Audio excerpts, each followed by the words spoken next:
नमस्ते व्यूअर्स। मैं doctor Ajit Singh, neuro and spine surgeon, आज आपसे कुछ हेल्थ इश्यूज़ के बारे में बात करने आया हूँ। जैसा कि अपन जानते हैं कि 7 April is celebrated as a World Health Day. आपने बहुत सारे डेज़ के बारे में सुना होगा, तो ये डेज़ मनाने का अपना मकसद क्या होता है? कोई भी डे है, कैंसर प्रिवेंशन डे या और भी किसी तरह के डेज़ हैं, हेड इंजरी प्रिवेंशन डेज़, वो अपन इसलिए मनाते हैं कि किसी भी डिज़ीज़ को प्रिवेंट किया जा सके। अल्टीमेट गोल क्या है साइंस का? कि वो डिज़ीज़ आप में हो ही ना, वो प्रिवेंट हो जाए। इलाज तो हो ही रहा है, लेकिन साथ ही साथ वो डिज़ीज़ आपके शरीर में आए ही ना। इसीलिए हेल्थ डेज सेलिब्रेट किए जाते हैं। 7th April is going to be celebrated as a World Health Day. इस दिन जो WHO वर्ल्ड हेल्थ ऑर्गेनाइजेशन का बर्थ डेट है, यानी मतलब वो बनाया गया था 7 अप्रैल 1948 में। और इनकी थीम्स रहती है, इस बार 2025 की जो थीम है वो प्रेग्नेंट लेडीज़ और बच्चों से रिलेटेड है कि उनके अंदर किस तरह जो जच्चे बच्चे से संबंधित बीमारियां या उनसे होने वाली मृत्यु को रोका जा सके। लेकिन जैसा कि आप जानते हैं कि मैं न्यूरोसर्जन हूं, तो प्रेगनेंसी और बच्चों के बारे में मैं ज़्यादा टॉपिक के बारे में बात नहीं कर पाऊंगा। अपन एक कॉमन टॉपिक लेंगे जो न्यूरोसर्जरी से रिलेटेड है, और वो है ब्रेन ट्यूमर्स। ट्यूमर्स के बारे में आप सभी जानते हैं, ट्यूमर्स बॉडी में कहीं भी हो सकते हैं। ब्रेन ट्यूमर्स जो होते हैं वो दूसरे ट्यूमर्स की तरह ही होते हैं। कोई भी ट्यूमर जो होता है वो कैसे पैदा होता है? वो अपने ही सेल्स, जो अपने शरीर के अंदर जो सेल्स बन रहे हैं, उनकी जो बनने की रेट है वो दुगनी तिगनी चौगुनी हो जाती है। सपोज़ अगर अपनी स्किन रिप्लेस हो रही है 20 दिन या 25 दिन में, लेकिन ट्यूमर की कंडीशन में वो स्किन रिप्लेसमेंट हो जाता है 10 दिन में ही, तो वो एक गिठान की तरह नज़र आने लगता है। बिकॉज जो बनेगा वो ख़त्म भी होगा, वो ख़त्म नहीं हो पा रहा, वो सिर्फ बने जा रहा है। तो आपके अंदर स्वेलिंग, गिठान, ये सब नज़र आने लगती है, जिसको अपन ट्यूमर बोल देते हैं। ट्यूमर का नाम सुनते ही हमें लगता है ये कैंसर है, जबकि ऐसा नहीं होता। ट्यूमर कई तरह के होते हैं, जिसमें कैंसर भी होते हैं और बिना कैंसर के भी होते हैं, जिनको हम बिनाइन बोलते हैं, और कैंसर जो होता है उनको हम मैलिग्नेंट बोलते हैं। कैंसर जरूर एक गंभीर समस्या होता है, लेकिन जो बिनाइन है, अगर उसका टाइम पे इलाज किया जाए या पूरा इलाज किया जाए तो वो जड़ से ख़त्म किया जा सकता है। ब्रेन के अंदर भी इस तरह के ट्यूमर्स होते हैं जो बिनाइन होते हैं, मतलब जो कैंसर नहीं होते हैं, सिर्फ एक गिठान की तरह ब्रेन के अंदर वो बढ़ते रहते हैं।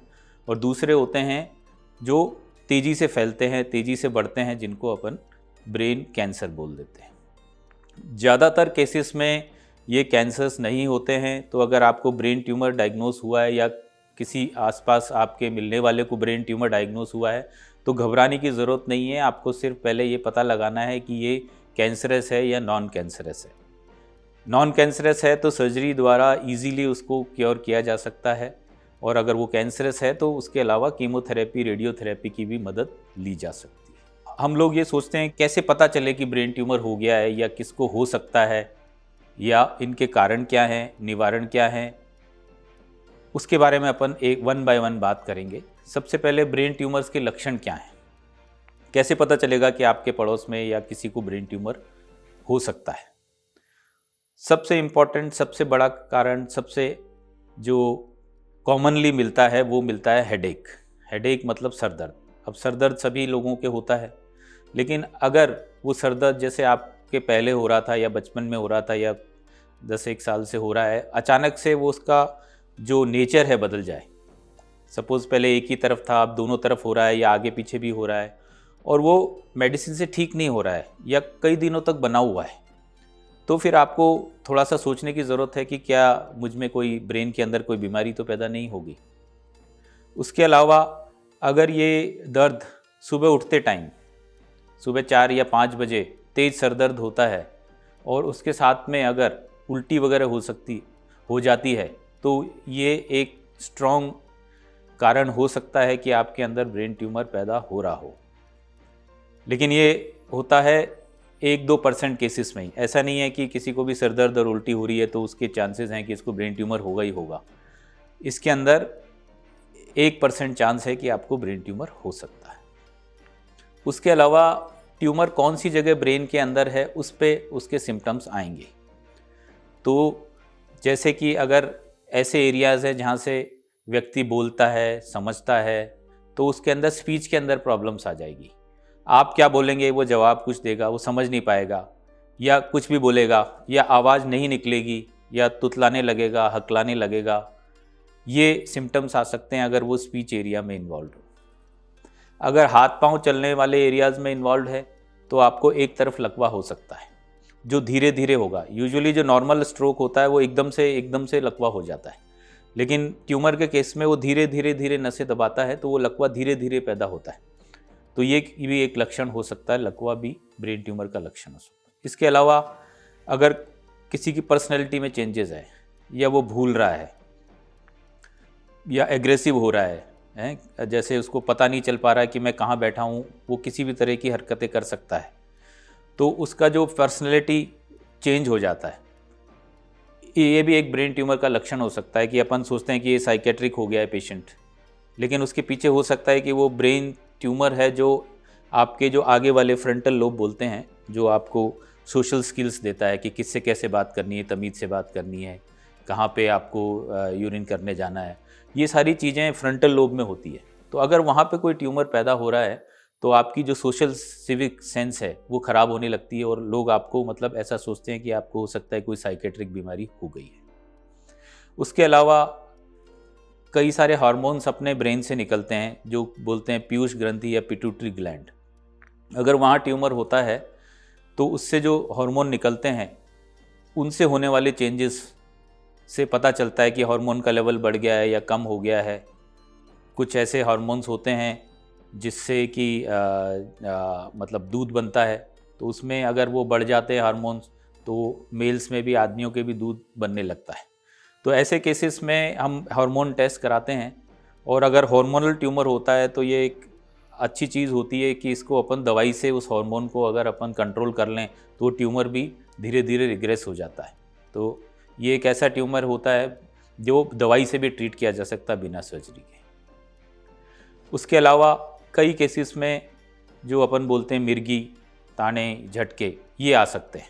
इसके अंदर पूरा शरीर के अंदर एक तरंग सी दौड़ती है और मरीज बेहोश हो जाता है, मुंह से झाग आने लगते हैं, आंखें ऊपर चली जाती है, या कई बार वो बेहोश नहीं होता, एक ही हाथ में झटके लगने लगते हैं। तो ये भी एक ब्रेन ट्यूमर का लक्षण हो सकता है कि भाई आज तक कोई प्रॉब्लम नहीं थी। कईयों को होता है कि जैसे मिर्गी की अगर प्रॉब्लम है तो उनको पहले से ही होते रहे दौरे, तो उसमें वो नहीं होता। लेकिन जैसे 20 साल का हो गया, 25 साल का, अचानक से दौरा आ गया, तो हो सकता है कि उसमें कुछ नई डिजीज़ डेवलप हुई हो। तो ये मोटे मोटे मेन जो लक्षण हैं ब्रेन ट्यूमर्स के वो हैं। उसके बाद अगर आपको ऐसा लगता है कि ऐसे कोई लक्षण आपके आसपास वालों में या आप में हैं, तो डॉक्टर से सलाह लीजिए। डॉक्टर आपको सीटी स्कैन या एमआरआई करने की सलाह देगा। ज़्यादातर केसेस में एमआरआई बेहतर होता है, क्योंकि एमआरआई में बहुत डिटेल पता चल जाती है, छोटे से छोटा ट्यूमर भी पता चल जाता है। लेकिन एमआरआई हर जगह अवेलेबल नहीं होता है, तो जहाँ पे अगर आपके पास सीटी स्कैन अवेलेबल है तो वो भी आप करवा सकते हैं।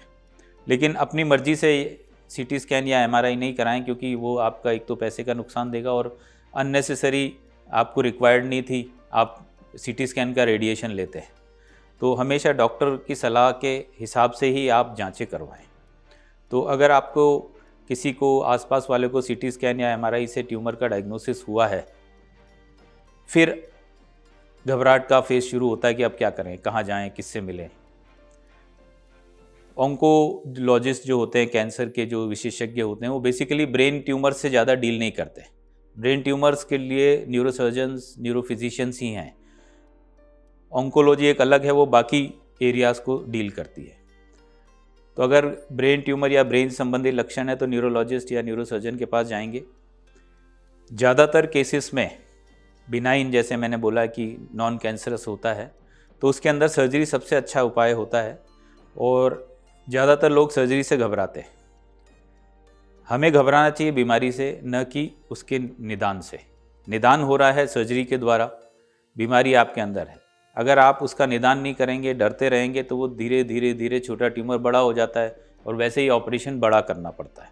सपोज़ 2 सेंटीमीटर में आपने निकलवा लिया तो आपका बहुत जो निशान होगा या चीरा लगेगा या जो भी ऑपरेशन होगा बहुत छोटे से हो जाएगा। लेकिन वही आपका 5-10 सेंटीमीटर का हो गया तो फिर चीरा भी बड़ा लगेगा, टाइम भी ज़्यादा लगेगा, खून बहने की समस्याएं भी ज़्यादा होगी। तो अर्ली डायग्नोसिस करेंगे तो वो पूरी तरह क्योर हो सकता है। उसके अलावा सर्जरी के अलावा अपने पास ऑप्शंस होते हैं, जैसे मैलिग्नेंट ट्यूमर है यानी कैंसरस है, उसको सर्जरी कर दिया, बायोप्सी ले लिया, बायोप्सी में आ जाएगा ग्रेड 1, 2, 3, 4 कौन सा है। जितना ज़्यादा ग्रेड होता है उतना ही वो जल्दी से वापस आता है। तो जो लो ग्रेड होते हैं उसमें हम हो सकता है कई बार कीमोथेरेपी रेडिएशन भी ना दें और उसको अपन ऐसे ही छोड़ देते हैं कि भाई चलो ये बढ़ेगा जब देखा जाएगा। लेकिन हाई ग्रेड है, वो बार बार आता है, तो उसमें हमें ऑपरेशन के तुरंत बाद कीमो और रेडिएशन ले लेना चाहिए। इन सब चीज़ों से अगर बिनाइन है तो आप नॉर्मल ज़िंदगी जी सकते हैं, मैलिग्नेंसी है तो भी आप एक अच्छी लाइफ जी सकते हैं। तो आप ट्रीटमेंट से ना घबराएं, बीमारी से घबराएं। अब ये बात होती है कि किस किस को ब्रेन ट्यूमर हो सकता है, कौन से ऐसे लोग हैं कि किसको कौन सी ऐसे कारण हैं जिनकी वजह से ब्रेन ट्यूमर हो सकता है। तो कोई स्पेसिफिक कारण तो नहीं मिला है ब्रेन ट्यूमर्स का, मोस्टली जेनेटिक होता है। जेनेटिक मतलब जीन्स में आपके दादा या पिताजी या और कोई आसपास के जो फर्स्ट डिग्री रिलेटिव्स हैं उसमें किसी को अगर ब्रेन ट्यूमर हुआ है तो आपको भी वो होने की संभावनाएं बढ़ जाती है। उसके अलावा कॉमन जो चीज़ें होती है, जैसे ज़्यादा अल्कोहल का सेवन करना, स्मोकिंग करना, हेल्दी लाइफस्टाइल नहीं अपनाना, मतलब बैठे रहना पूरे दिन, बिल्कुल व्यायाम नहीं करना, और केमिकल्स का यूज़ करना या केमिकल रिलेटेड उत्पादों का यूज़ करना, जैसे डाई वगैरह यूज़ करते हैं और भी बहुत सारे केमिकल्स अपन यूज़ करते हैं, वो स्लोली अपने स्किन के थ्रू बॉडी में जाके चेंजेस लाते हैं। तो और दूसरा एक कन्फ्यूजन रहती है कि क्या मोबाइल के रेडिएशन से आपको कैंसर हो सकता है कि ब्रेन, क्योंकि अपन हमेशा कान के पास मोबाइल रखते हैं। अब इसके अंदर कन्फ्यूजन हमेशा रहती है। अभी तक कोई स्टडी ऐसी नहीं आई है जिसने ये 100% कहा होगा कि मोबाइल से आपके कैंसर हो सकता है। लेकिन कुछ स्टडीज़ ये बताती हैं कि कान के पीछे कुछ ट्यूमर्स होते हैं जो मोबाइल एक्स्ट्रा यूज़ करने से हो सकते हैं। तो नई नई कंपनीज़ ब्लूटूथ और दूसरे हैंड्स फ्री डिवाइसेस लेके आए हैं।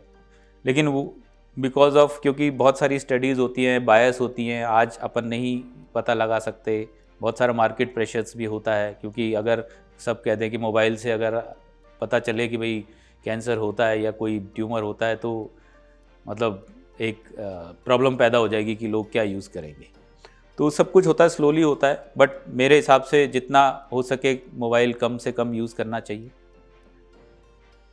तो ये तो हो गए कि क्या कारण हो सकते हैं। प्रिवेंशन कैसे बचा जाए, बचने का भी जो कारण है मैंने बताया, उनसे दूर रहें, अल्कोहल से दूर रहें, स्मोकिंग से दूर रहें, डेली 40 मिनट्स की मिनिमम एक्सरसाइजेस करें, केमिकल युक्त पदार्थ जो भी पैक्ड फूड्स हैं इन सब का मिनिमम यूज़ करें, और बाकी जो भी है प्रेयर्स अपन करते हैं ईश्वर से कि भाई ऐसी कोई बीमारी हमें ना मिले, वो करते रहें। तो मोटा मोटा ये आज आपके लिए मैंने ब्रेन ट्यूमर्स के बारे में आपको बताया है। और ऐसे ही और आने वाले समय में या आने वाले एपिसोड्स में हम ये जानेंगे कि ब्रेन से रिलेटेड और दूसरी बीमारियां हैं, जैसे मिर्गी है, पार्किंसन है, हेड इंजरीज़ हैं, इसके अंदर अपने को क्या करना चाहिए और क्या पहचान और क्या निवारण है, वो अपन नेक्स्ट उसमें डिस्कस करेंगे। Thank you very much.